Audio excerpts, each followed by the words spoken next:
Assalamualaikum warahmatullahi wabarakatuh. Hari ini kita lanjutkan pembahasan soal yang kemarin. Kita mulai dari nomor 21. Seorang pengrajin memotong bambu menjadi 8 potongan dengan panjang yang membentuk barisan aritmetika. Potongan pertama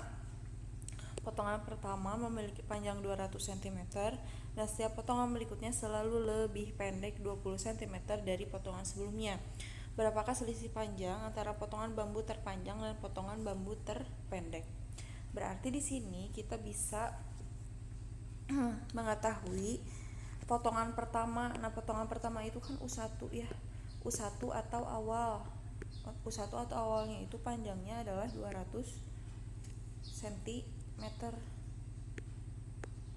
200. Nah, terus setiap potongan berikutnya selalu lebih pendek 20 cm.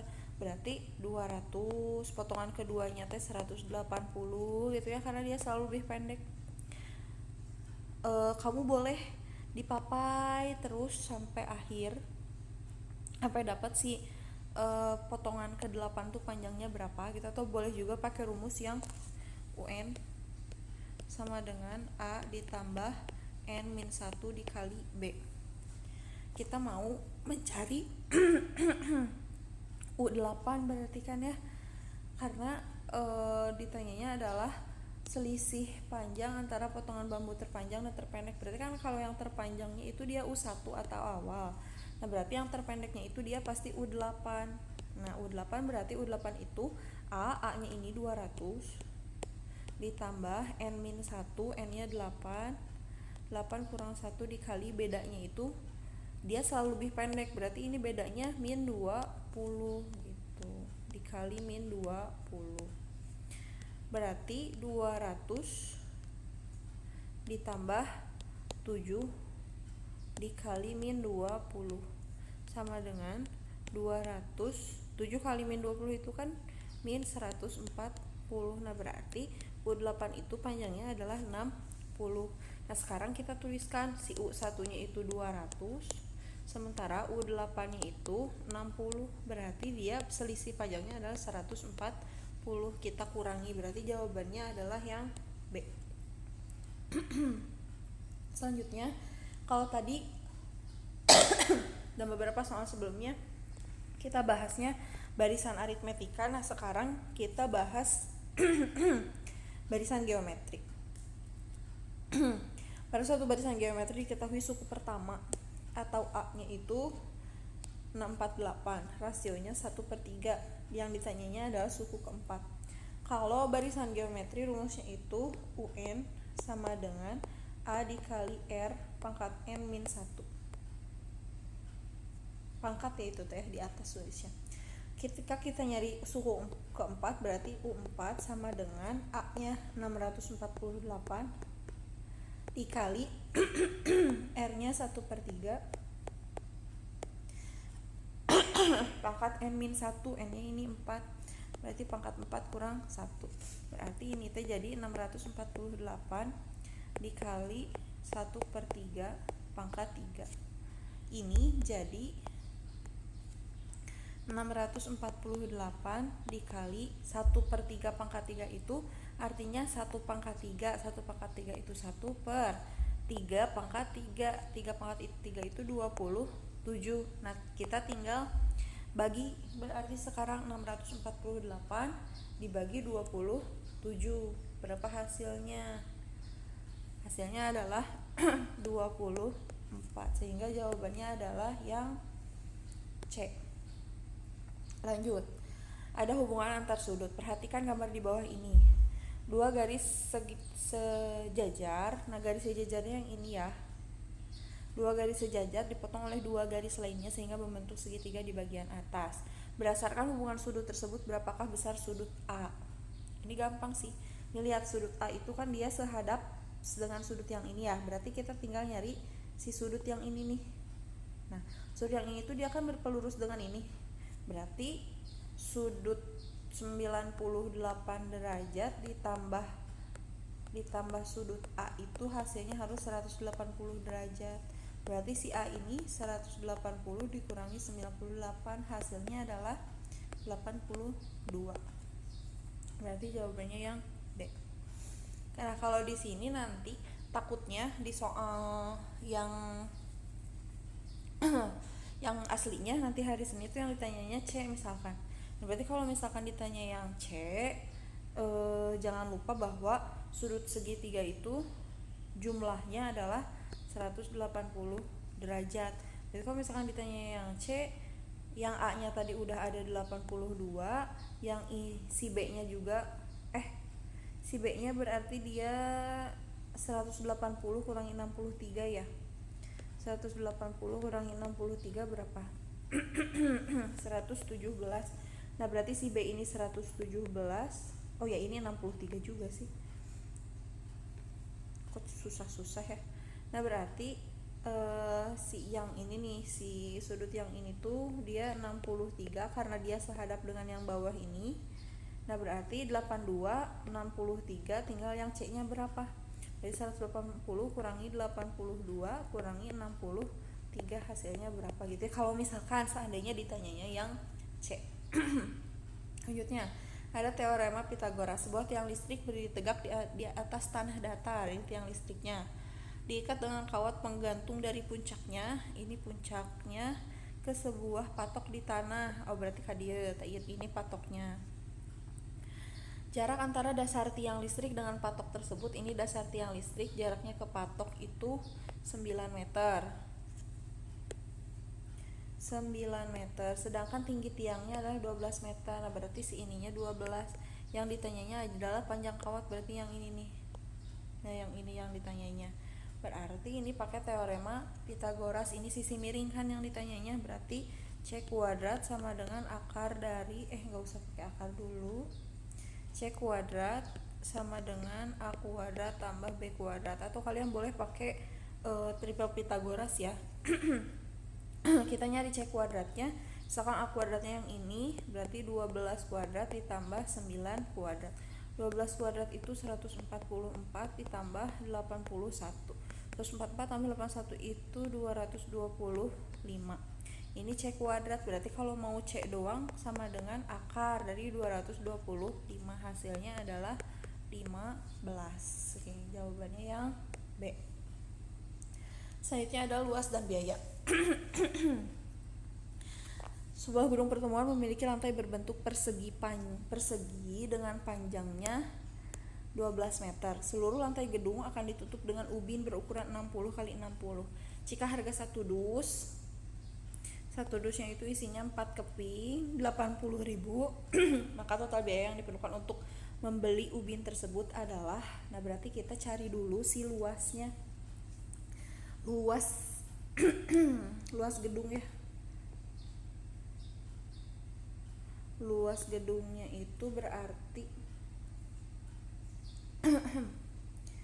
luas gedungnya itu berarti 12 meter kali 12 meter itu berarti 144 meter kuadrat. Terus luas ubin itu berarti 60 cm kali 60. Ini harapnya saya nggak bisa, udah nggak enak.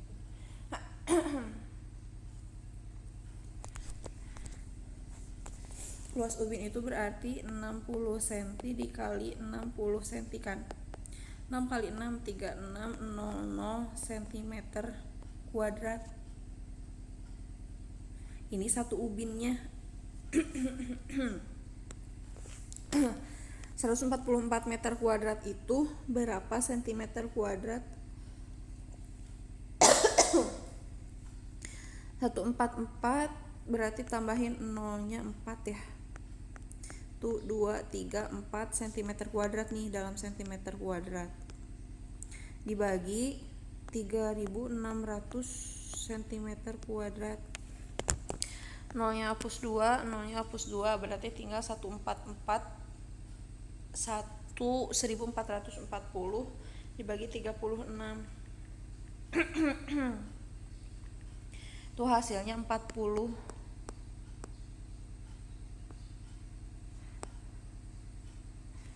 Bener gak ya? 1400. Oh salah, nolnya nambah 1. Bukan 1440, tapi kan ini nolnya tuh 2 dicoret, berarti 14.400 ya. 14.400 dibagi 36, hasilnya itu 400. Nah, berarti butuh 400 buah ubin. Nah, di sini ada 4 keping di satu dus teh. Berarti karena butuh 400 ubin, 400 dibagi 4 keping berarti butuh 100 dus. Nah, 100 dus, satu dus teh harganya 80.000, berarti 100 dus ini dikali 80.000. Berarti hasilnya adalah 8. Nolnya berapa? 6 ya, 8 jutaan berarti. 8 juta. Berarti jawabannya yang A. Lanjut. Nomor 26. Ada bangunan datar. Sebuah foto ditempelkan pada selembar karton berukuran 40 x 30. Oke. Kartonnya ukurannya segini. Di sebelah kiri kanan atas foto masih terdapat sisa karton selebar 4. Jika foto dan karton tersebut sebangun, maka luas karton yang tidak tertutup foto adalah WDO. Panjang nih. Kita ke bawahkan dulu. As usual.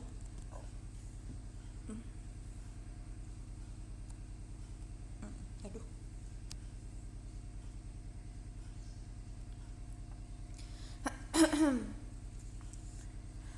Sebuah foto ditempelkan pada sebuah karton, berarti ini kartonnya. Kartonnya ukuran 40 x 30. Nah, 40 x 30. Nah, berarti di sini ada fotonya. Ini sih fotonya. Aduh, nyengsol jadi adik. Ini fotonya. Di sebelah kiri kanan atas foto, berarti di sini, dan di sini itu ada jarak, ada sisa karton selebar 4. Ini 4. Nanya udah gak enakan ini teh. Ini juga 4.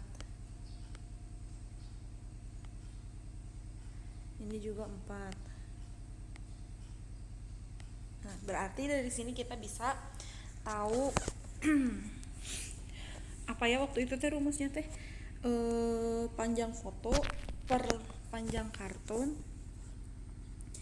Panjang foto per panjang karton sama dengan lebar foto per lebar karton. Panjang fotonya berarti yang ini nih. Yang ini itu berarti didapat dari 40 dikurangi 4 dikurangi 4 ya. Berarti si panjang foto teh sama dengan 40 dikurangi 4 dikurangi 4. Berapa hasilnya? Sama dengan 32. Bener nggak? Benar. Berarti si panjang foto teh 32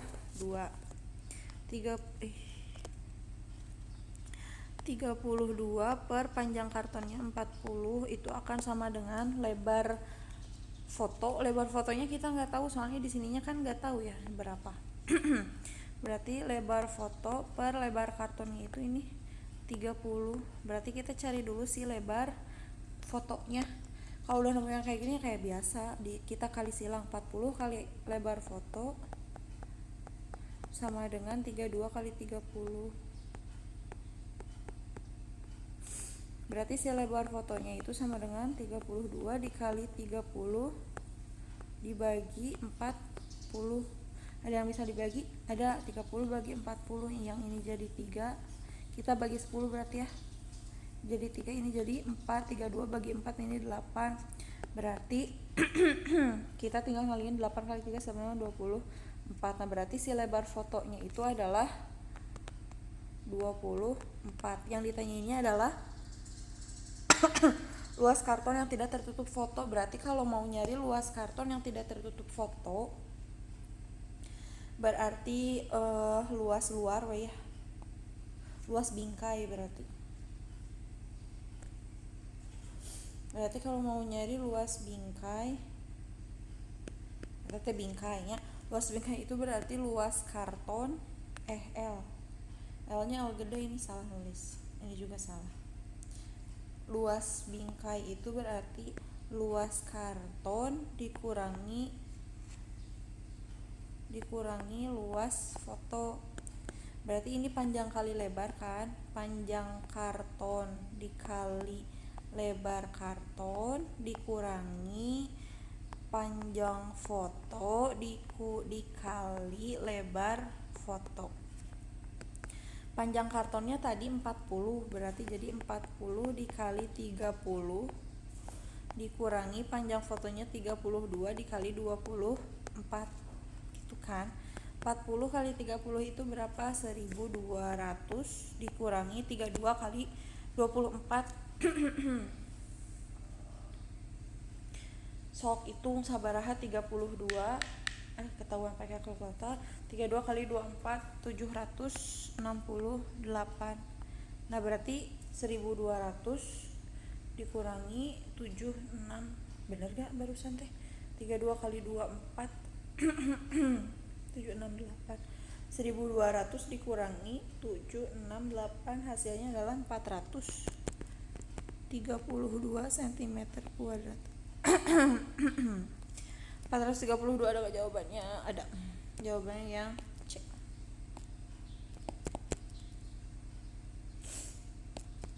Lanjut. Nomor 27. Siswa diminta untuk membuat model jaring-jaring prisma segitiga dari kertas karton. Agar jaring-jaring tersebut dapat membentuk prisma segitiga yang sempurna, maka jaring-jaring tersebut harus terdiri dari prisma segitiga. Itu berarti gambarnya gini, alasnya segitiga,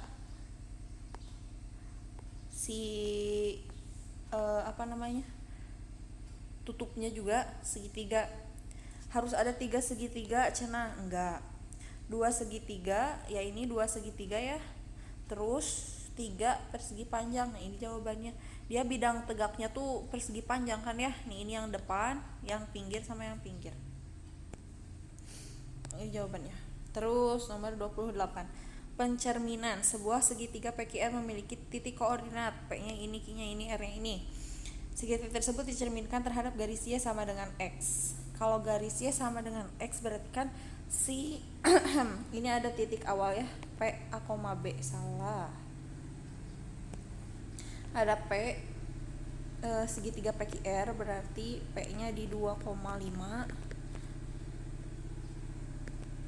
Q-nya di 3,4,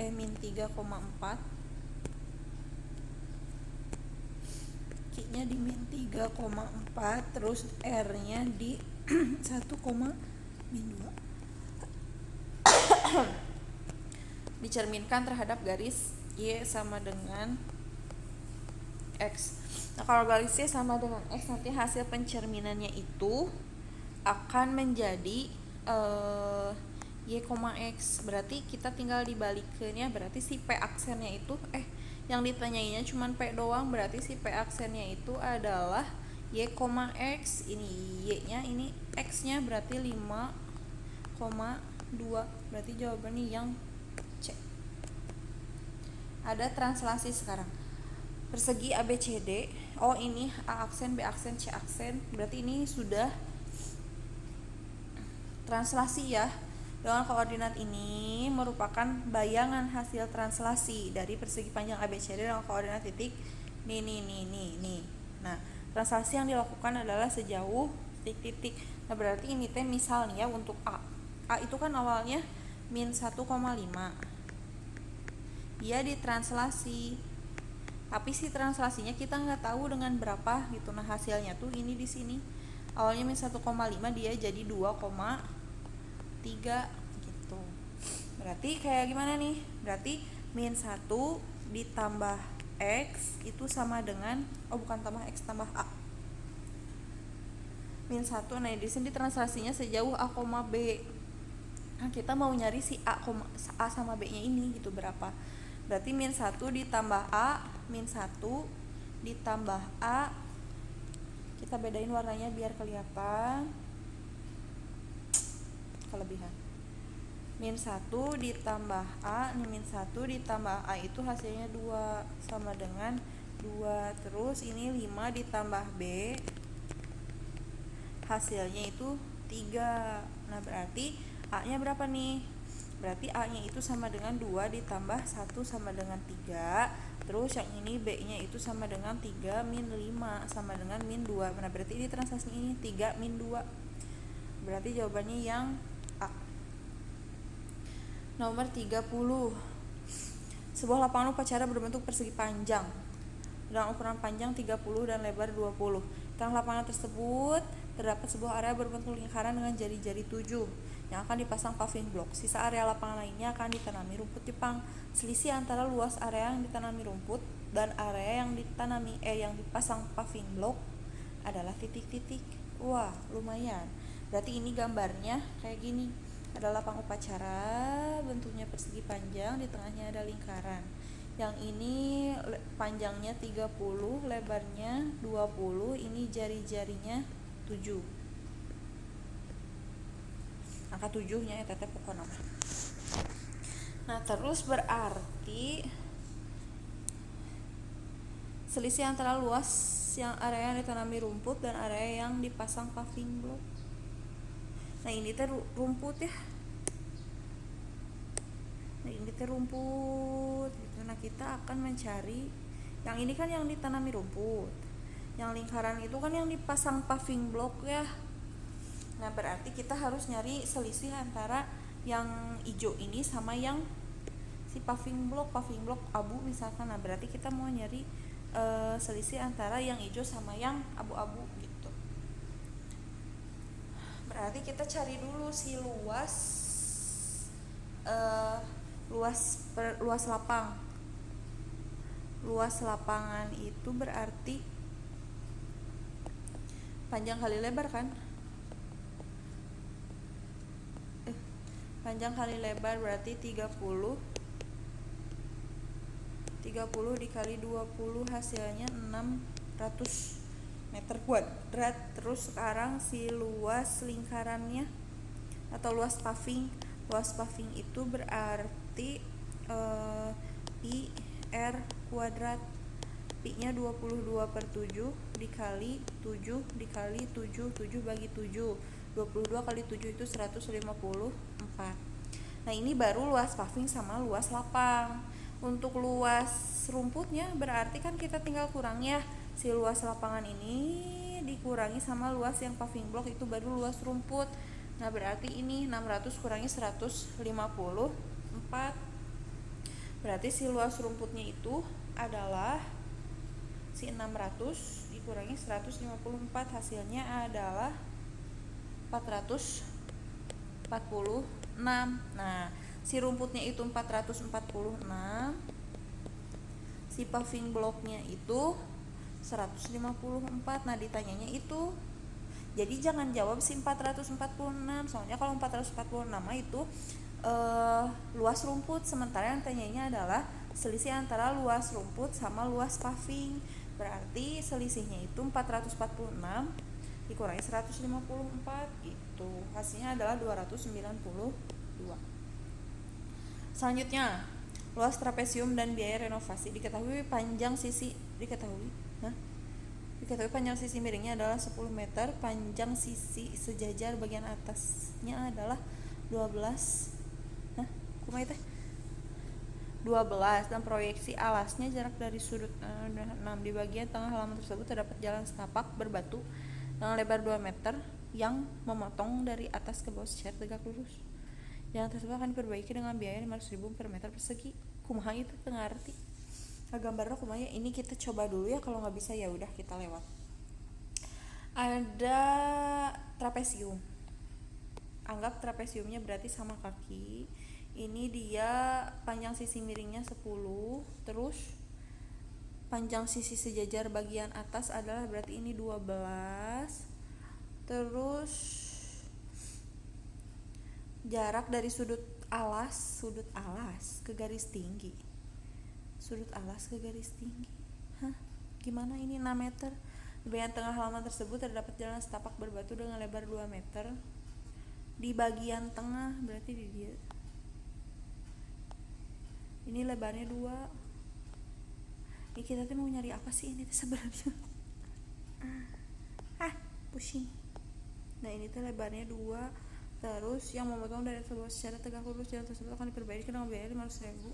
Mah berarti kita mau nyari luas ini sebenarnya mah gimana caranya? Berarti sebenarnya mah tinggal 2 dikali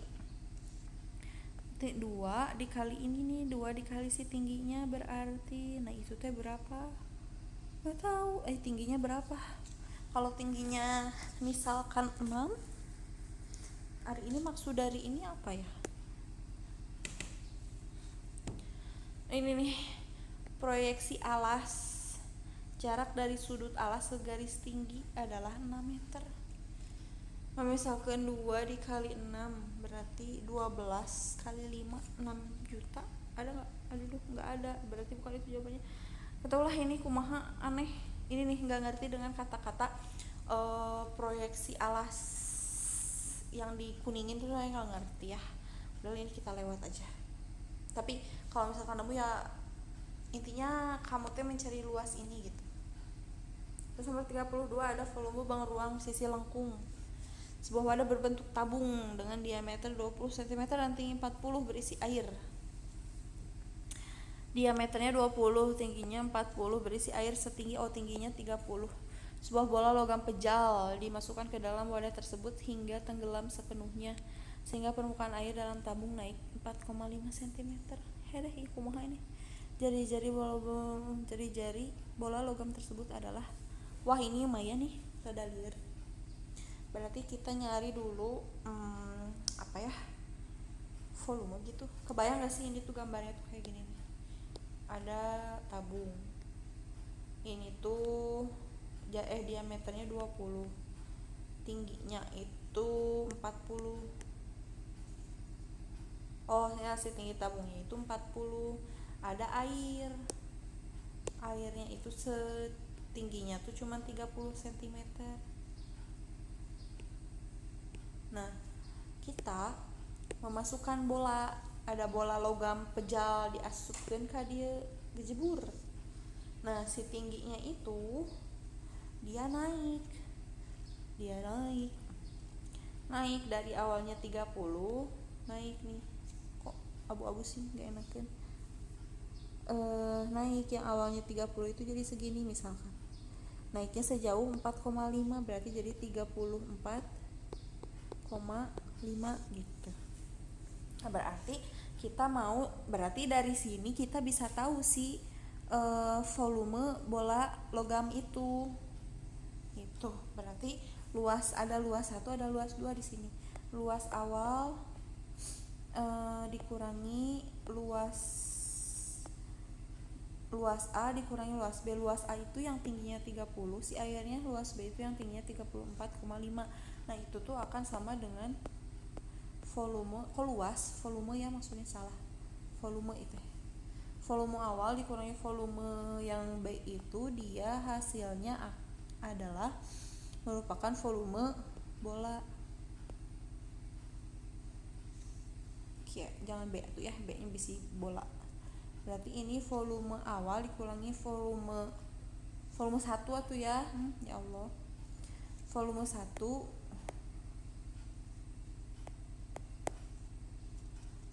dikurangi volume 2 itu merupakan volume bola. Berarti volume tabung itu kan rumusnya pi R kuadrat T. Ini juga pi R kuadrat T itu akan sama dengan volume bola. Berarti kalau kayak gitu pi-nya kita ambil 3,14, berarti 3,14 dikali, karena ini diameternya 20 berarti jari-jarinya adalah 10 dikali 10 dikali tingginya yang 30 dulu, dikali 30 dikurangi 3,14 dikali 10 kali 10 sama ini kebalik deh, 10 kali 10 kali 34,5 kebalik ya, ini teh harusnya.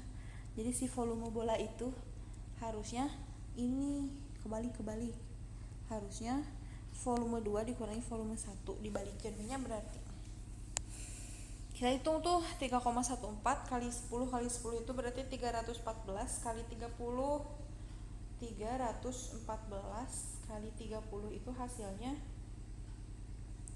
9.400 420. Terus yang ini dikalinya 34,5. 314 kali 34,5 hasilnya adalah 10.833. Ini volume 2, ini volume 1 dikurangi, itu adalah volume bola. 1413 T adalah, ini ada volume bola 1413, itu adalah volume bola. Sekarang kita tinggal masukkan si volume bola ke rumus volumenya, jadi nanti bisa kita tahu berapa si jari-jarinya, kan ditanyanya jari-jarinya ya. Ini ke bawah ya. Berarti si volume bola itu kan tadi 1413. Volume bola itu 1413. Volume bola itu rumusnya 4/3 dikali PR pangkat 3, berarti 1413 sama dengan 4/3 dikali 3,14 dikali R pangkat 3.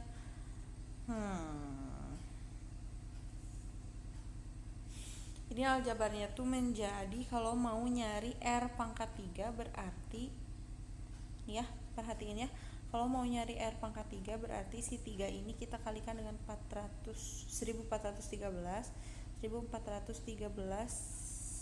dikali 3 dibagi yang ini 4 dikali 3,14 sama dengan, ini koma-komaannya wedeo pokoknya mah, tinggal kamu hitung tuh 1413 kali 3 dibagi 4 kali 3,14.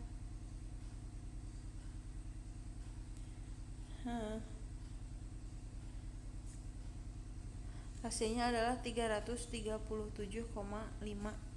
Nah, 337,5 ini adalah R pangkat 3. R pangkat 3 itu 337,5. Berarti kalau mau nyari R aja, akar pangkat 3 dari 337,5 itu teh berapa? Hasilnya adalah 6,96. Nah, ini si hasilnya teh, dan gak ada yang paling mendekati aja lah 6 gitu. Terus kita beresin aja soalnya, tinggal 3 soal lagi. Analisis data statistik berdasarkan pada tabel di atas. Pernyataan yang benar adalah nilai rata-ratanya 80 katanya. Rata-rata itu gimana sih cara nyarinya? Rata-rata itu sama dengan jumlah data. Ini udah gak enak nih nulisnya, ampun. Jumlah data dibagi banyak data. Jumlah data itu gimana cara nyarinya? Ini 60 kali 5 300, 70 kali 8 560, 80 kali 10 800. Terus ini 360, terus ini 300. Jumlahin semuanya 300. Nah, ini nih, dijumlahkan semuanya yang barusan dihitung. Kita 0 ya. Jumlahnya adalah 2320 dibagi banyak data itu, ini banyak siswanya 5 tambah 8 13 tambah 10 23 tambah 4 27 tambah 3 30. Ini hasilnya kan enggak 80 ya. Kalau mau 80 ini atasnya harus 2400. Nah, berarti ini jawabannya salah. Terus yang B, banyak murid yang mendapatkan nilai di atas rata-rata adalah 7 murid. Nah, ini rata-ratanya berarti berapa nilai benernya? 2320 dibagi 30, hasilnya adalah 77. Nah, yang di atas 77 teh berapa aja? Berarti yang ini nih. 10 tambah 4 tambah 3 adalah 17 orang ya. Nah, berarti salah. Terus ini Modus dari data tersebut adalah 100. Modus itu nilai yang paling banyak muncul. Nilai yang paling banyak muncul itu ini ya, si 80 karena ada 10 siswa, berarti salah juga. Terus ini sebanyak 13 murid mendapatkan nilai kurang dari 80. Nah, berarti ini yang benar. Capek-capek ngitung, ternyata jawabannya yang gampang ya. Kurang dari 80 berarti kan ini ya, si 60 sama 70, 5 tambah 8 berapa? 13 gitu. Peluang. Dalam sebuah kantong terdapat 120 kelereng yang terdiri dari kelereng berwarna merah, biru, dan kuning. Setelah dilakukan pengecekan, diketahui terdapat 45 kelereng merah dan 35 kelereng biru. Jika diambil satu kelereng secara acak, peluang terambilnya kelereng berwarna kuning adalah, berarti kita tinggal cari dulu si kelereng kuningnya ada berapa ya. Ini 120 kelereng, berarti si kuningnya itu, kelereng kuningnya itu berarti yang kuningnya itu berarti 120 dikurangi 45 dikurangi 35 sama dengan 120 kurangi 80 kan ya, berarti si kelereng kuningnya itu 40. Berarti peluang terambilnya kelereng kuning itu sama dengan banyaknya kelereng kuning dibagi banyak seluruh kelereng. Kelereng kuning itu 40, berarti 40 dibagi 120, 40 per 120 berarti 1/3. Jawabannya yang A. Nomor 35, nomor terakhir ada frekuensi relatif. Berdasarkan hasil survei terhadap 400 orang pengguna aplikasi belanja daring, diketahui 344 orang merasa puas dengan layanan yang diberikan, sedangkan sisanya merasa tidak puas. Frekuensi relatif penggunaan yang tidak puas berarti tidak puas. Nah, berarti kalau kayak gini, yang tidak puasnya ada berapa orang? Berarti tidak puasnya itu berarti 400 dikurangi 340. 4 berarti hasilnya adalah 56 orang ya. Nah, berarti frekuensi relatifnya sekarang. Kalau tadi frekuensi empiris, sekarang frekuensi relatif. Ini sebetulnya sama aja ya, frekuensi itu cuman kita tinggal kalikan dengan 100% karena dia pengennya dalam bentuk persen. Berarti tidak puasnya itu berarti kan 56 per semuanya yaitu 400 dikali 100% gitu. Ini nolnya coret 2, ini nolnya coret 2, berarti tinggal 56 per 4, 56 bagi 4 itu 14%. Sehingga jawabannya adalah yang A gitu. Beres pembahasannya. Ada satu soal yang saya tidak ngerti. Mudah-mudahan ini jadi bisa membantu kalian menghadapi asaji besok ya. Mudah-mudahan gak males baca atau belajar pembahasannya. Terima kasih. Assalamualaikum warahmatullahi wabarakatuh. Mudah-mudahan sukses ya ujiannya, nilainya bagus-bagus.